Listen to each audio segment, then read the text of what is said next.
गज़ल की मलिका कहें और अजीम ग्लोकारा, जिनके दिलकश आवाज़ का जादू आज भी सामाईन के दिलों में है।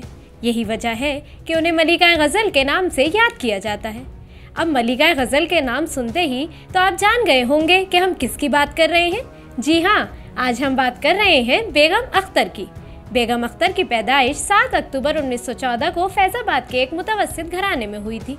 उनका हकीकी नाम अख्तरी बाई था।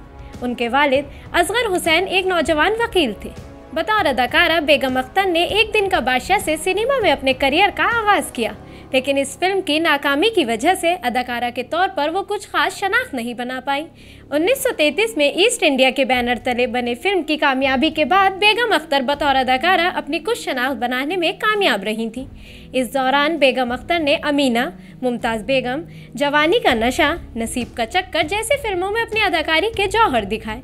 कुछ वक्त के बाद वो लखनऊ चली गईं, जहां उनकी मुलाकात मशहूर प्रोड्यूसर और फिल्मसाज महबूब खान से हुई, जो बेगम अख्तर के फ़न से काफ़ी मुतासिर हुए और उन्हें मुंबई आने की दावत दी।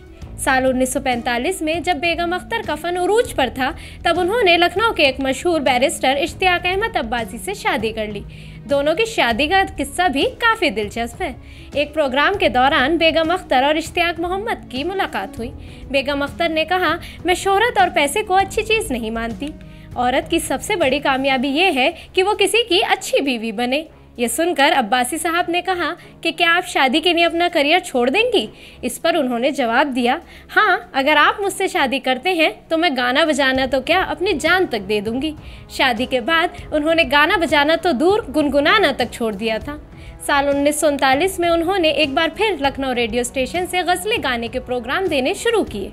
बेगम अख्तर की शोहरत को देखते हुए उन्हें दोबारा बतौर अदाकारा काम करने के लिए फिल्मों से ऑफर आने लगे। अपनी शुरुआती दौर में बेगम अख्तर ने behzad लखनवी, मोमिन खान मोमिन और अख्तर की गज़लों को ख़ास तौर पर गाया। उन्होंने गालिब की भी 9 गज़लें गाईं।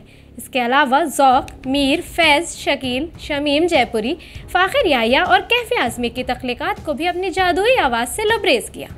जल्द ही उनकी गज़ल गायकी अपने उरूज को पहुँच गई और रोज़ बरोज़ उनकी आवाज़ में निखार आता गया। 1972 में मौसीकी के मैदान में उनकी काबिल ज़िक्र शराकत के पेश नज़र संगीत नाटक अकादमी अवार्ड से नवाजा गया।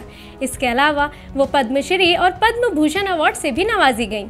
बेगम अख्तर ने आखिरी प्रोग्राम 30 अक्टूबर 1974 को अहमदाबाद में पेश किया था।